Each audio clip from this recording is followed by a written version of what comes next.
أعوذ بالله من الشيطان الرجيم بسم الله الرحمن الرحيم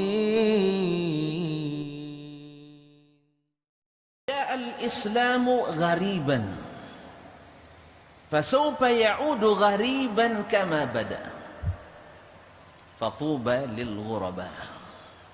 Islam ketika datangnya dianggap aneh. Ya wajar, sesuatu yang tidak dikenali tentu aneh namanya. Tidak pernah bosur kan, tidak pernah ketemu, tiba-tiba datang yang dari orang yang tak disangka-sangka pula. Nabi Muhammad SAW yang diharapkan sebelumnya menjadi tokoh masyarakat waktu itu sebagai jadi datuk-datuknya nanti kan. Tapi ternyata dia bawa suatu ajaran yang aneh, tak pernah dikenali sebelumnya, merubah-rubah apa yang ada. Maka waktu itu kaum intelektualnya, apa maksud intelektual? Orang-orang yang berakal, orang-orang yang berpikir, orang-orang yang berpikir secara rasional dan logika, menganggap Al-Quranul Karim dan hadis-hadis Nabi yang disampaikan oleh beliau tidak sesuai dengan konteksnya orang Arab,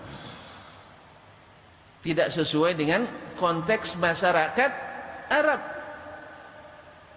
sehingga ditolak mentah-mentah. Sampai pamannya sendiri Abu Lahab menolak.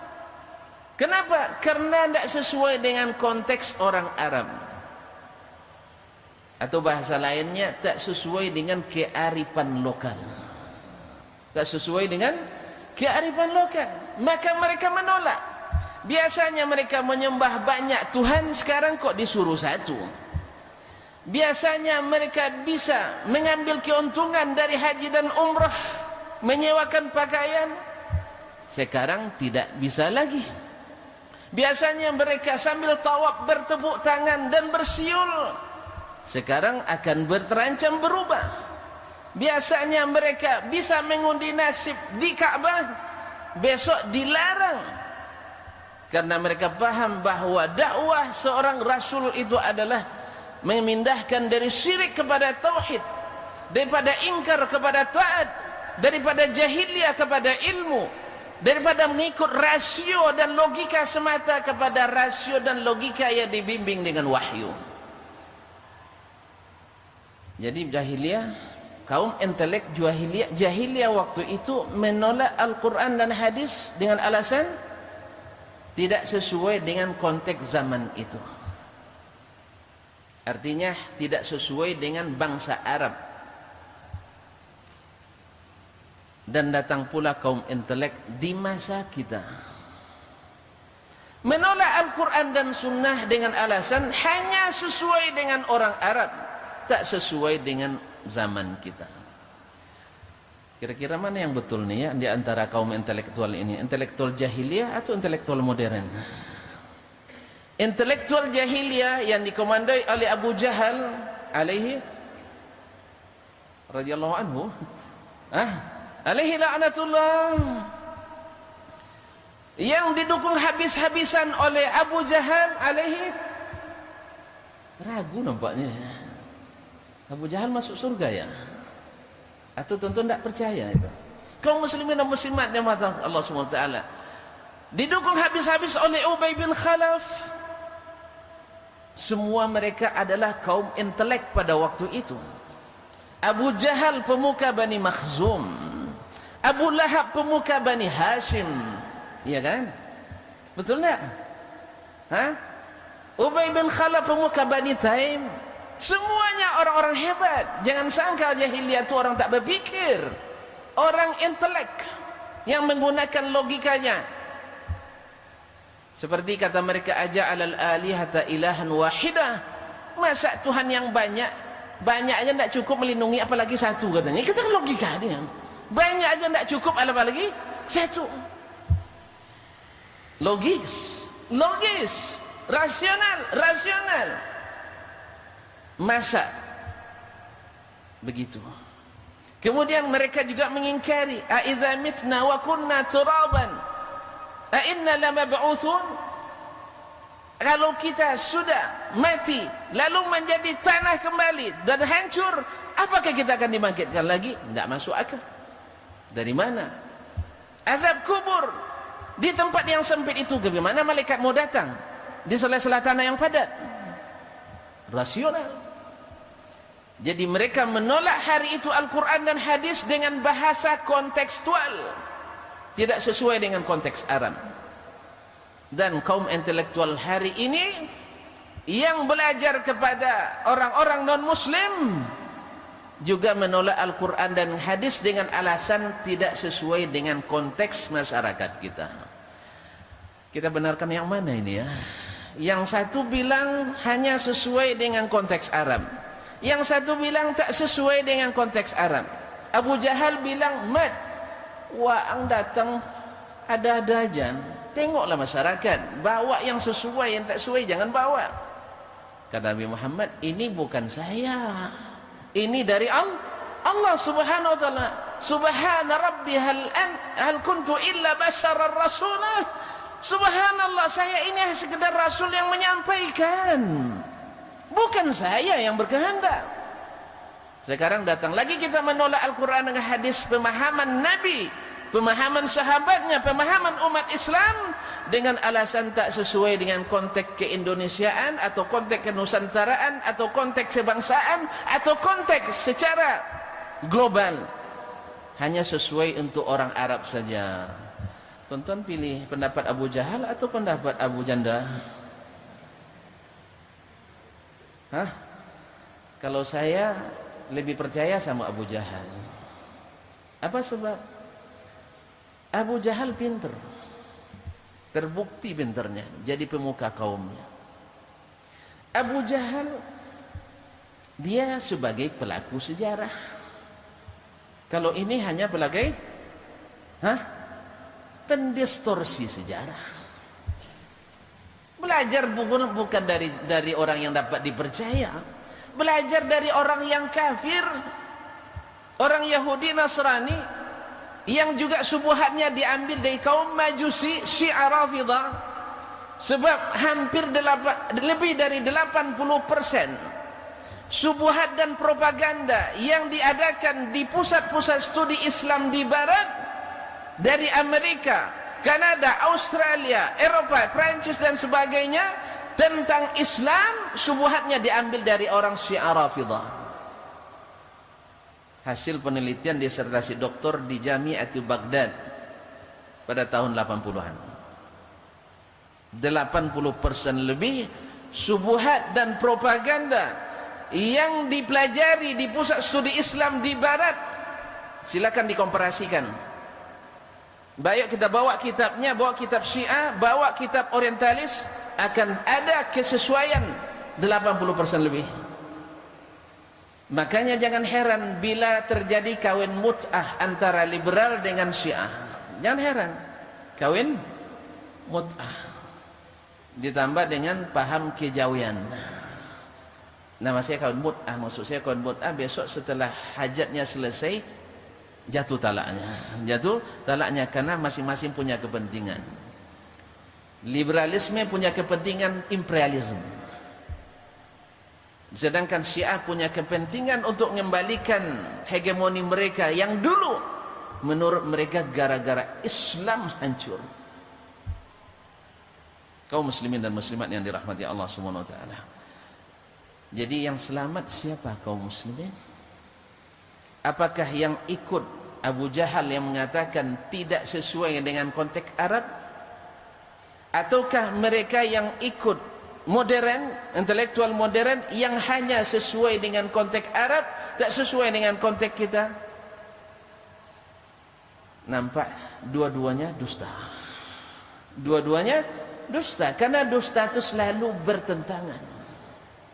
Kata orang Arab, hablul kadhibi qasir, tali dusta itu pendek, mudah sekali dikonfrontasikan dan dikomparasikan. Ya tuan-tuan lebih percaya pada Abu Jahal atau sama Abu Janda tadi?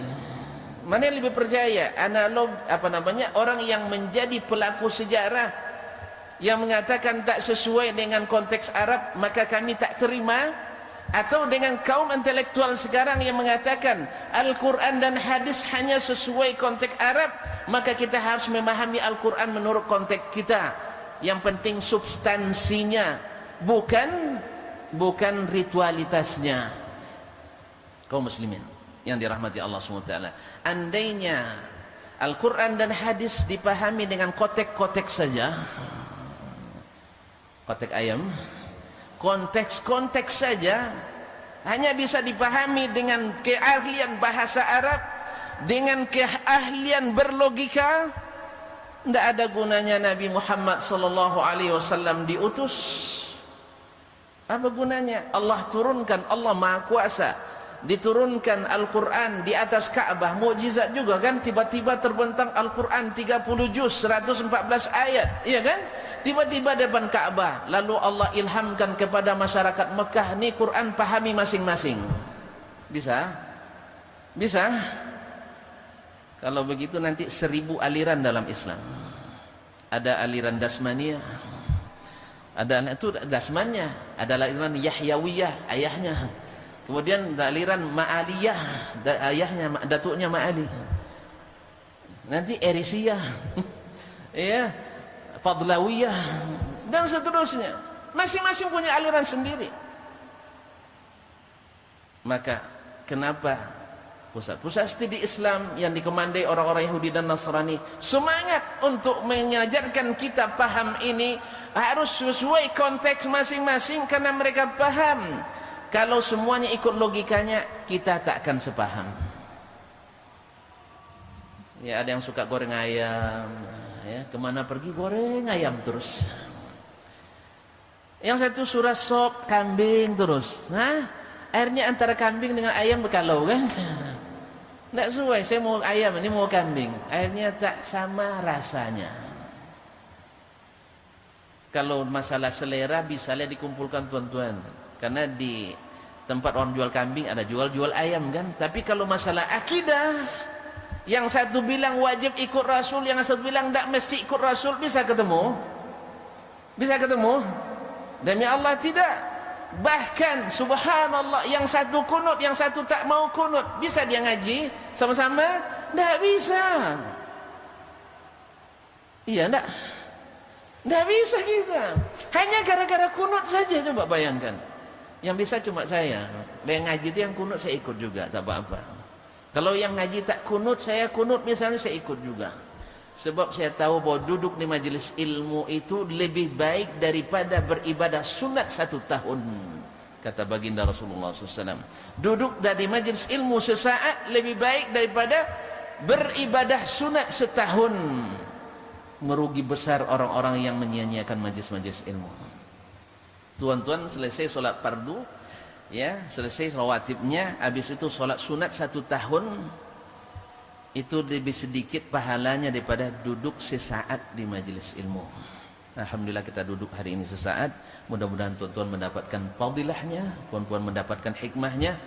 Artinya apa? Kesimpulannya adalah pahamilah Al-Quran menurut pemahaman orang-orang beriman. Jangan pahami dengan paham kaum intelektual. Intelektual jahiliyah bilang Al-Quran tak sesuai dengan konteks Arab.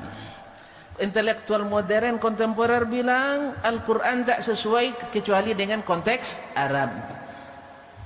Akhirnya kita bingung, kemana yang betul nih? Abu Jahal atau Abu? Mana yang betul ini? Kaum muslimin, mana yang betul? Daripada bingung, ikutlah Abu Bakar As-Siddiq, ya kan? Ikutlah Umar bin Al-Khattab, ikutlah Uthman bin Affan, ikutlah Ali bin Abi Talib, ikutlah Aisyah bintu Siddiq, ikutlah Ummu Salamah, ikutlah Abdullah bin Umar yang mendapatkan titel radhiyallahu anhum wa radu an. Allah ridha kepada mereka dan mereka pun ridha kepada Allah. Abu Jahal ghadiballahu alaihi, ya kan? Abu apa tadi? Abu Taib. Kaum muslimin dan muslimat yang dirahmati Allah SWT, tidak ada yang sudah dapat ridha itu kecuali generasi itu. Ternyata Abu Jahal tidak sesuai konteks Arab katanya. Kita bilang sesuai hanya dengan konteks Arab. Saya yakin Abu Jahal lebih berilmu daripada kita tentang masalah ini. Oleh itu dia tidak mau beriman. Tahan dia mempertahankan prinsipnya. Kalau awak tidak kan, nampak duit sini pindah sini, nampak duit sini pindah sini. Mana yang hebat? Hebat Abu? Dari sisi ini hebat Abu Jahal. Ya. Karena dua-duanya sama, satu munafik, satu jelas. Mana yang lebih hebat? Yang pemberani, munafik atau orang kafir? Coba, yang gentleman, yang kafir atau munafik? Tidak ada yang berani ngaku nampaknya. Orang kafir lebih berani tuan-tuan daripada orang munafik. Munafik sembunyi, lempar batu sembunyi tangan. Siapa yang lontiang tadi? Tidak ada orang katanya kan, tidak ada katanya. Dia yang selempari orang, dah bengkak kepala orang, dia tidak ngaku dia. Kalau orang kafir tidak, saya yang lempar, Anda mau apa? Abu Jahal gitu kan, gentleman dia kan. Makanya kalau nak jadi juga kafir, jangan jadi munafik, tapi jadilah orang-orang beriman. Makanya tanyakanlah Al-Quran kepada orang-orang beriman. Jangan tanya kepada kaum intelektual. Kaum intelektual itu tak paham. Tak paham. Gimana nak paham? Baca ayat aja tak pandai. Baca ayat aja tak pasti. Pandai baca bahasa Arab. Bahasa Arab tak ngerti pula. Pandai bahasa Arab kampung pula. Bukan bahasa Arabnya orang Arab. Habis itu tak menyalahkan orang Arab. Sama dengan orang Bangladesh waktu itu. Pekerja Bangladesh 2 bulan di Madinah, bercakap dia dengan bahasa Arab Bangladeshnya. Tidak paham lah anak orang Arab ni, anak SMA ni. Dia bilang, anta baba mama Arabi, madrasah Arabi. Kamu ni ayah mak orang Arab, sekolah di sekolah Arab. Ma maklum Arabi, tak pandai bahasa Arab. Anak isnin syahar alatul maklum Arabi. Saya 2 bulan aja di sini paham bahasa Arab. Inilah modelnya ni. Jadi pandai belajar nahwu Arab, ya, bahasa Arabnya tidak jelas. Habis itu menyalahkan pemahaman orang Arab terhadap Al-Quran dan hadis Nabi Sallallahu Alaihi Wasallam. Ini namanya, Ini namanya apa? Tak tahu dinasib namanya. Tak tahu dinasib. Oleh itu kaum muslimin dan muslimat yang dirahmati Allah Subhanahu Wa Taala, jangan bingung. Jadilah orang-orang beriman, karena memang metode yang benar mempelajari Al-Quran dan hadis seperti para sahabat, ta'allamnal iman qabla an nata'allamal Qur'an. Kami belajar iman dulu sebelum belajar Al-Qur'anul Karim. Demikian, mohon maaf dan terima kasih. Semoga Allah tetap melindungi kita dari segala syubhat akibat kurangnya ilmu. Wallahu taala alam, wa sallallahu ala nabiyyina Muhammadin wasallam, wa subhanakallahumma bihamdik asyhadu an la ilaha illa ant astaghfiruka wa atubu